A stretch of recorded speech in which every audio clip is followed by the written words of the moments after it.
Good morning, students. So let's move on that our next topic as some properties we have to prove logically, which are called as theorems. But before to do start that theorems, here we have to learn about that conditional statements. Conditional statements are the statements where these statements are require us to prove that theorem.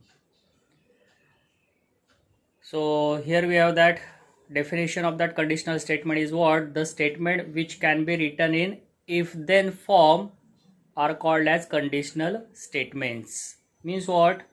To prove that theorem logically, we have to convert that given property or that given statement in what? If then form.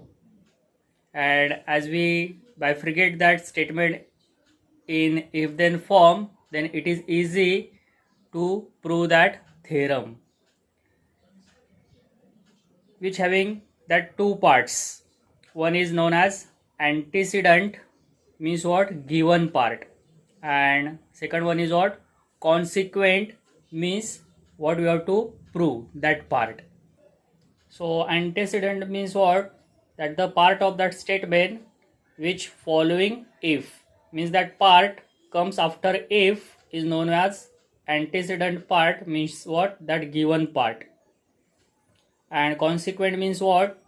The part of statement following then, that the part of that statement which come after then is what? Consequent means what? That we have to prove in that theorem. That part is known as consequent and that part is following after then. Okay, so students, here we take one example. As one statement is given that the diagonals of rhombus are perpendicular bisectors of each other. So what we know about this statement? Yes, this one is what? Property of that diagonals of rhombus. What is that property? Here I pardon again. The diagonals of rhombus are perpendicular bisectors of each other. So the property is like this. We have to prove in what? Theorem. So first of all, we bifurcate this statement or we write down this statement in what? Conditional statement. So conditional statements means what? We have to return it in if then form. And here we have that conditional statement as if the given quadrilateral is what? Rhombus. Because this property is regarding rhombus, that the diagonal of rhombus, and hence we write down that statement in conditional statement as, means in if then form, if the given quadrilateral is rhombus, then its diagonals are perpendicular bisectors of each other. Understood, students? To prove this property, you have to write that given statement in conditional statement, means if then form.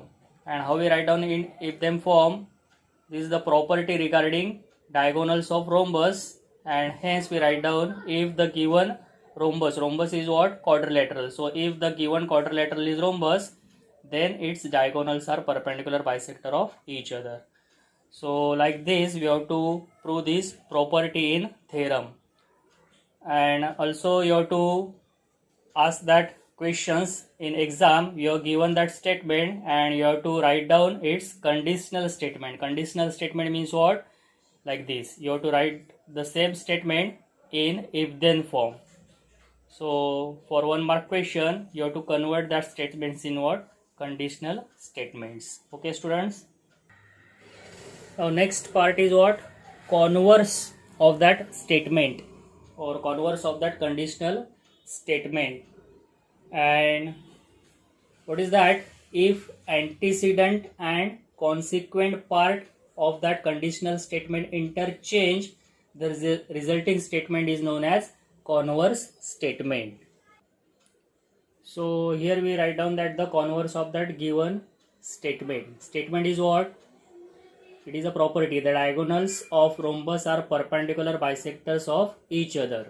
In conditional statement, we write down if then form, and we write down as like here Rhombus is what? It's a type of quadrilateral. So if the given quadrilateral is rhombus, then that property is what? The diagonals of, then its diagonals are perpendicular bisectors of each other. So this is what? Conditional statement. And here we write down the converse of that same conditional statement. We interchange this if then form. So how we write down this? As here we have that example. If the diagonals of quadrilateral are perpendicular bisectors of each other, then what? It is a rhombus. So here we have, as we notice, if the given quadrilateral is a rhombus, that given quadrilateral is rhombus, which having after if part, means its given part in conditional statement. So we interchange it, that if part in then part, and that then part we have write down in if part for converse. The diagonals are perpendicular bisectors of each other. The diagonals of what? The diagonals of quadrilateral. The diagonals of quadrilateral are perpendicular bisector of each other. Then that quadrilateral is what? Rhombus is what? Converse of that given statement. Okay. And here that the both statements, means conditional statement and its converse, that both statements are true. But it is not necessary that if conditional statement is true, then its converse also true. Okay, sometimes it happens only conditional statement is true, but its converse is not true. And for that we have one example on page number 9. So turn on page number 9. So here we have that statement that any prime number is even or odd number. So any prime number is even or odd number, that conditional statement we write down as like here, if a number is a prime, or if a number is a prime number, then it is even or odd. Okay. Now as we supposed to write down its converse, again we write down in if then form, but we interchange that antecedent and consequent part. So how we write down its converse? If a number is even or odd, then it is a prime number. So what we notice here, that conditional statement is true because that any prime number is what? Even or odd, because 2 is a prime number which is even, and after 2 that 3, 5, 7 or 11, 13, 17, so on, these prime numbers are what? Odd numbers. Okay. So if a number is a prime number, then you can say it is even or odd. So this conditional statement is true, but as we write down its converse, so here we write down that converse is what? If a number is even or odd, then it is a prime, but this converse is not true, because as we taking 4, which is even number, is it prime number? Of course not. As we taking 9, which is odd number, is it prime?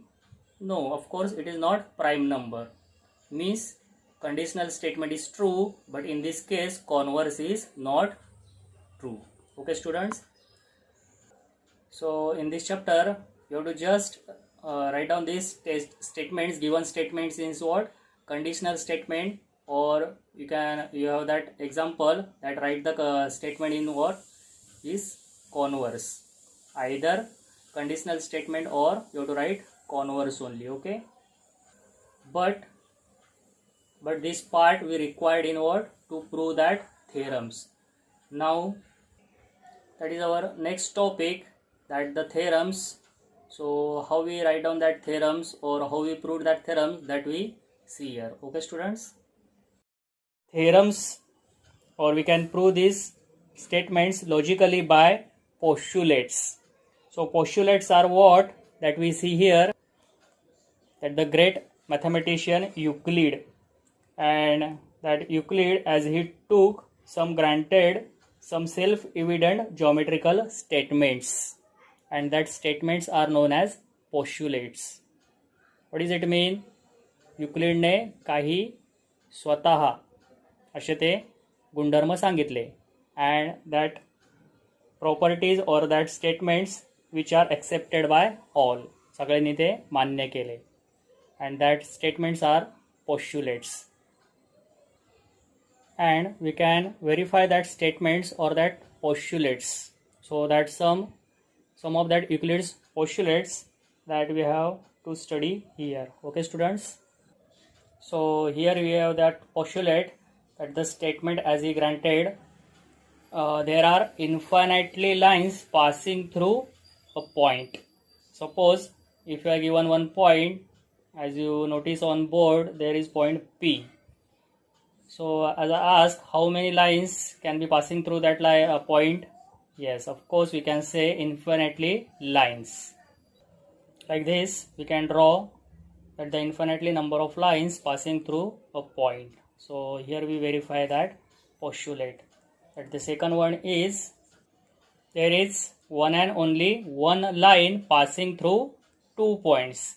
So suppose as we have given that 2 points, as you notice on board, point A and point B. So how many lines can we draw passing through that 2 points? As we try to draw a line, so we notice that there is one and only one line passing through 2 points. Okay. Third one, a circle of given radius can be drawn taking any point as its center. Yes, of course, as we have to draw a circle of 4 centimeter or 5 centimeter, 10 centimeter, 12 centimeter, then we have to suppose to take what? A point as its center. So we can draw that circle of that given radius. Fourth one is all right angles are congruent with each other. Yes, because the angles of measure 90 degree is what? Right angle. And as suppose we draw 4 right angles, means of measure 90 degree, then that right angles are congruent with each other. Okay, because the measure of that angle is same. And here we have that fifth one. The postulate is if two interior angles form one side of a transversal of two lines. If two interior angles form one side of a transversal of two lines, add up to less than two right angles. What does it mean? As we taking two interior angles form one side of a transversal, and of course that the interior angles means that angles are one side of the transversal, means here as we draw these two lines and here we have its transversal. So on the right hand side part, that the one side of transversal means what? This A and B are what? Interior angles. Here also we have that on right hand side part two interior angles. So we have that two pairs, angle A and angle B, interior angles, and second pair is what? Angle P and angle Q, also interior angles. But we have to take such pair that we add up means as we have to take that addition is less than two right angles.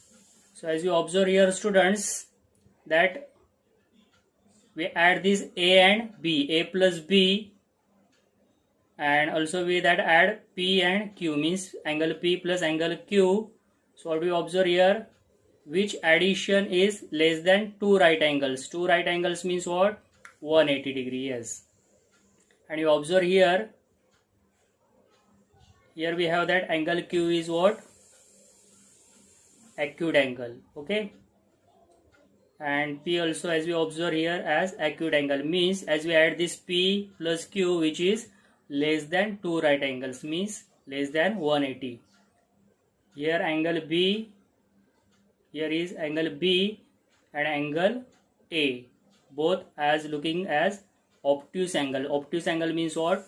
Greater than 90. So both angles are greater than 90, means that sum is, that addition is greater than 180. And here angle P, here we have that P and angle Q. Both are acute angles. Acute means less than 90 degree, that each angle, and hence that sum or that addition is less than two right angles. Understood this? Okay. Now again, as given postulate is what? If two interior angles form one side of a transversal of two lines add up to less than two right angles, means we have to taking this angle P plus angle Q, which is that addition is less than 180. And if that condition is like this, then what? The lines produced in that direction intersect each other. Means if we have given two lines, that one transversal, then we have that two pairs of interior angles, and we have to take that pair of interior angles such that the addition of that two interior angles less than 180. In that case, the lines produced in that direction intersect each other, and as we observe here, students, here we get that P and Q interior angles, that the addition is less than two right angles, and we produce these lines in that same direction, they intersect over here. Okay, this is one most important postulate. On the basis of this postulate, we have to prove that one theorem of interior angle theorem. Okay, students, and these postulates also ask in exam, that the question is write any two postulates, write any two Euclid's postulates. Okay, students, so write down these postulates also in your classwork book. So okay, students, here we have that first theorem. Statement is the opposite angles formed by two intersecting lines are of equal measures. As we convert this statement as in conditional statement, that conditional statement means what? If then form. So we have just understand that what we have to that given part and what we have to that to prove part, and according to that we can write its proof. Okay, so first we convert this given statement as in conditional statement if then form. The opposite angles formed by two intersecting lines means if there are two intersecting lines, then the opposite angles formed are of equal measures. When that opposite angles form when two intersecting lines are there, means two lines intersect each other. So if then form of that given statement is what?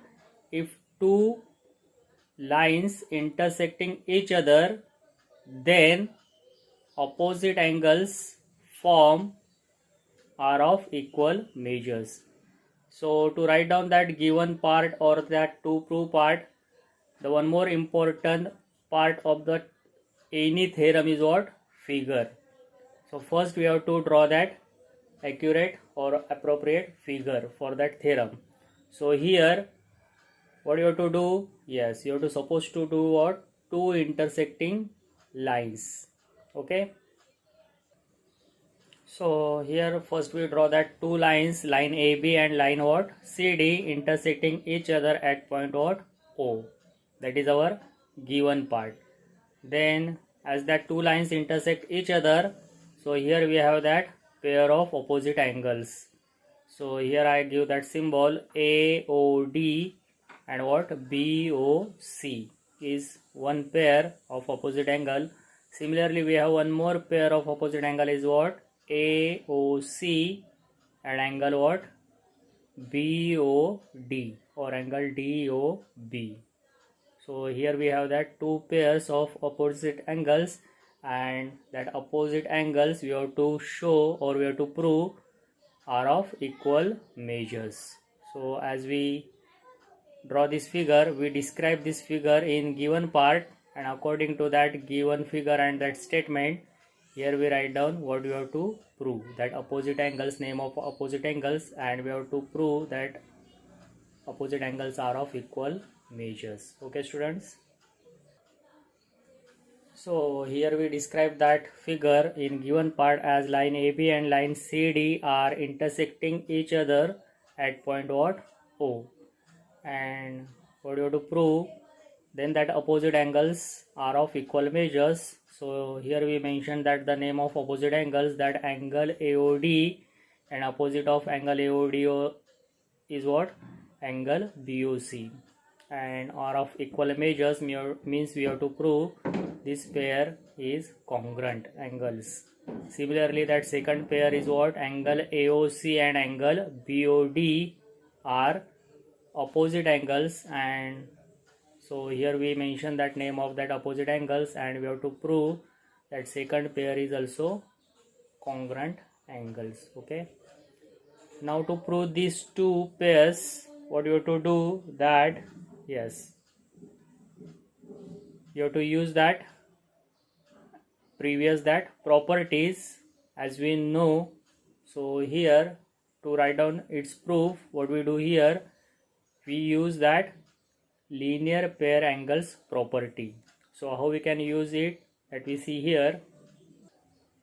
So as suppose we have to prove this first pair, that angle AOD congruent with angle BOC, what we do here, so here is angle AOD and opposite of that is angle BOC. So what we do here, we taking that one angle of here AOC. So AOD and AOC, these two angles are what? Yes, angles in linear pair, and we know that property that the sum of these two angles is equal to what? 180 degree. So we write that property over here. Okay, so in AOD what we do, we add that angle AOC. So both angles are angles in linear pair, so sum is what? 180 degree. Similarly, what we do, that right hand side part angle BOC here, and we add that same angle AOC in angle BOC. So again here as we observe, we getting what? Yes, angles in linear pair, and so we can write down that angle BOC plus angle AOC equal to again 180 degree. Okay, so what we do here, as we have to prove this first pair, we add that same angle AOC in both angles, so we get angles in linear pair. So we can write that the sum of that pair is 180 for each of that angle. Okay, so according to that first and two, what we observe here students, that right hand side part is 180 degree, 180 degree means same. And what does it mean, that left hand side part is also same. Okay, so here we mention that left hand side part which is also same, but what we observe here, yes, that the angle AOC is having in both sides, so we can eliminate this measure of angle AOC from both. So what remains, so as we eliminate that angle AOC from both sides, so remains only what? Angle AOD equal to what? Angle BOC, means we can say angle AOD congruent with angle BOC, means these two opposite angles congruent to each other. And that second pair is not supposed to write that all steps like this, can just mention as similarly we can prove that remaining pair angle AOC congruent angle BOD. Okay students, so this is the proof that the opposite angles formed by two intersecting lines are of equal measures. For 3 marks, that the theorem asked in exam. So remember one thing, that the every theorem is depend on that previous properties as we learn, means here this theorem is depend on this linear angles or linear pair angles property. Okay students, and this kind of theorem is known as, we can solve it by direct method. There is one other method also which is known as indirect method. So indirect method means what, where which we have to prove that is true and we consider that it's false, and we prove how it is false is known as indirect method. Okay, so that indirect proof, one theorem is also there which we have on page number 10. So let us discuss about that indirect proof of that theorem. Okay students, so here we have that statement, you have to prove a prime number greater than 2 is odd. So once again, to prove this, first we write this given statement as in its conditional statement. Conditional means what? If then form. So how we write down that if then form? If any prime number greater than 2, then it is odd. Okay, so here we write down that conditional statement as if p is any prime number greater than 2, then it is odd number. So usually, as we know, yes, that 2 is only an even prime number, and after that 2, that 3, 5, 7, 11, 13, 17, 19, all prime numbers are odd. So it's actually true, and that we have to prove as in this theorem. Okay, so first we write down that given and to prove part. So the part as after that p if is what? Given part. So p is any prime number greater than 2. So here we write down that given part as p is a prime number greater than 2. And what is mean by prime number? Is that number which having only two factors, that is 1 and that number itself. Means here we write down that 1 and p only divisors of that p, and we have to prove then it is odd number, means p is an odd number as we have to prove. But this theorem we can prove by indirect method. And what is indirect? Means this statement is true, that we have to prove p is an odd number, that we have to prove, but we consider or we assume that this statement is what? False. जे दाखवायचं आहे ते चुकीचं आहे असं मानणार. Means what? We consider p is not an odd number, and as we consider that p is not an odd number means what? Opposite of odd is what? Even. So means we consider p is an even number, and we prove how that statement, as we consider p is not an odd number, means p is an even number, is false. p is an even numbers आपण false चुकीचं show करणार. So means what? That statement is correct. Okay, this indirect method. So here we now prove it by indirect method. Means here we mention that let us suppose that p is not an odd number. You have to prove p is an odd number, and we consider suppose p is not an odd number. So we prove yes, this statement is false. And if this statement that p is not an odd number is false, means p is an odd number is true. Okay, so here let us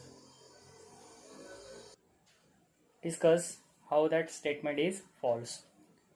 So if p is not an odd number means what? Yes, p is an even number, and if it is even number means yes, that the divisor of p is what?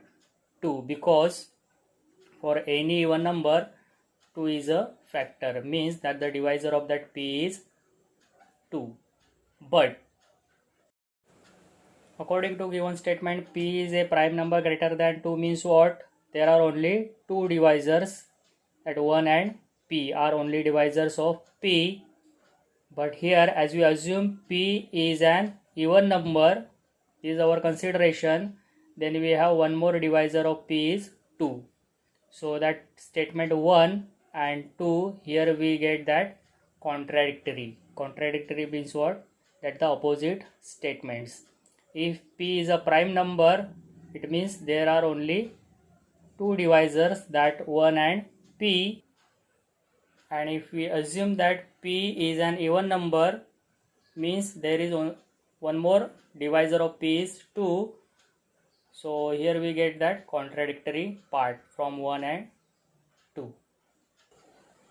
And why we get this contradiction? Because that our assumption that p is not an odd number is what? False.